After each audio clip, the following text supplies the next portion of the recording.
Assalamualaikum warahmatullahi wabarakatuh. Penak deui sareng simkuring dina dongeng-dongeng carita pondok sareng Apid Channel.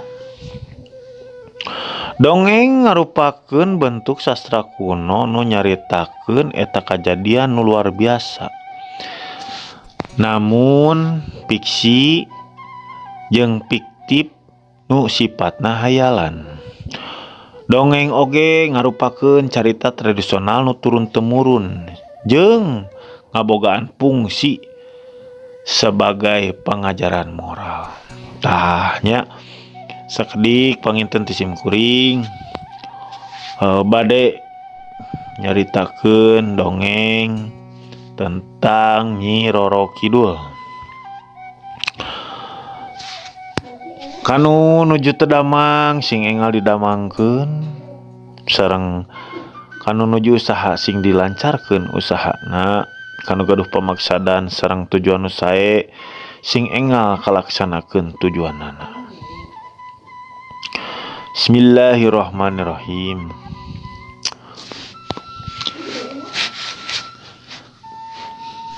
Kacaritakeun Prameswari Prabu Munding Wangi.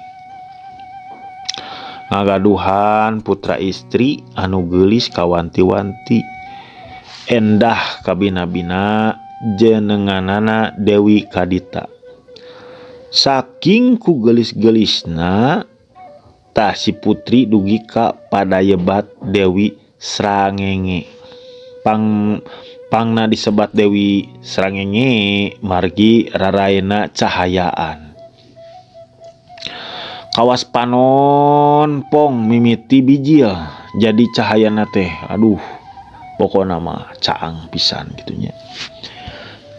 Teu kantos lami Kanjeng Raja kagungan deui putra pameget, namung nu ieu mah ti selir jenenganana Dewi Mutiara. Teu disebatkeun saha jenengan putra pameget Kangjeng Raja ngan bas Dewi Mutiara ngarasa yakin. Sanajan anakna lalaki salila aya keneh Dewi Srangenge jeung Prameswari, pamohalan anakna bisa jadi raja. Ku kituna eueuh deui jalan lian ti duanana kudu disingkirkeun ti karajaan. Ngan kudu kumaha carana? Kabeneran aya nu ngabagjaan di tutugan Gunung Parahu. Aya hiji awewe tukang tenung sakti. Ngaranna Nini Jahil. Ngaranna oge geus Nini Jahil pasti jahilnya gitunya pemirsa. Ngadenge eta beja gancang ku Dewi Mutiara di sina datang. Barang tepuk pok nyarita niatna nya tak hayang nyingkirkeun Dewi Srangenge katut Prameswari. Kumaha sanggup? Ceuk Dewi Mutiara.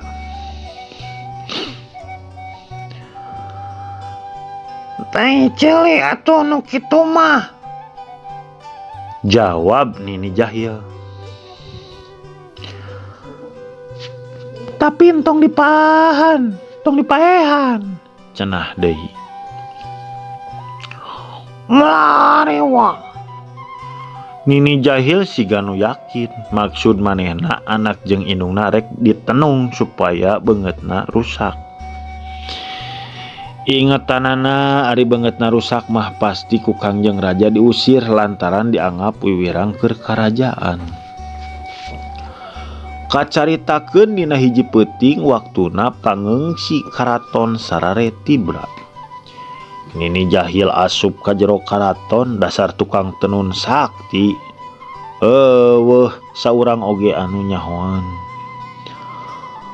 Para ponggawa nu ngajaraga kabeh sararena kawas bangke gara-gara elmu sirep eta Nini Jahil. Sup manehna ka panguleman Prameswari sarta terus ngaluarkeun ilmu tenungna. Ku matih-matihna ilmu tenung Nini Jahil harita keneh pamente Prameswari pinuh ku bisul. Tekaop katoel saeutik langsung keluar getih campur nanah bauna kaamjar hanyir. Beres Prameswari giliran Dewi sangenge, ieu oge sami sadeukeut netra pisan.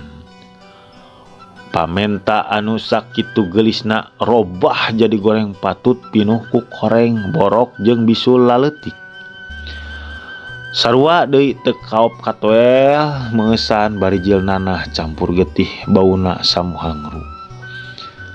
Sanggeus narima buruhan, Nini Jahil buru-buru balik teu kungsi lila. Dewi sarengenge gugah margi ngambe babauan. Sarta akhirna uninga asalna tina pamenta anjeunna. Bakating kuriwas Dewi sarengenge ampir-ampir ngajerit. Ras emut ka ibuna buru-buru digugahkeun. Naha atuh ari beh teh geuning sanasib jeung anjeunna. Pamentana sami ruksak sarta ngaluarkeun babauan teu pararugu. Indung jeung anak atuhna paungku-ungku samemeh sasarengan angkat ngantunkeun karaton. Pangemut nu duaan jang nanaon aya di karaton lantaran boga beungeut beda jeung batur. Tibatan diusir ku Kangjeng Raja mending miheulaan kabur ti nagara. Duaan apruk-aprukan teu puguh nu dituju.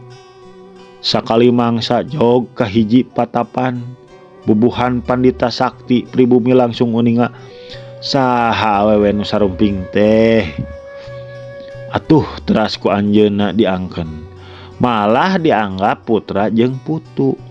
Mung hanyakal Ki Pandetan teu tiasa ngalanongan panyawatna. Eta rupina pangna Prameswari brek teu damang wales dugi ka pupusna.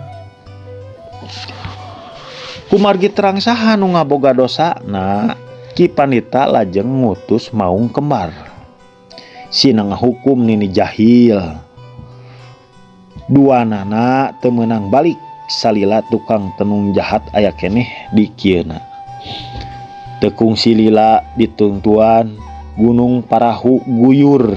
Nini Jahil kapanggih geus jadi bangke.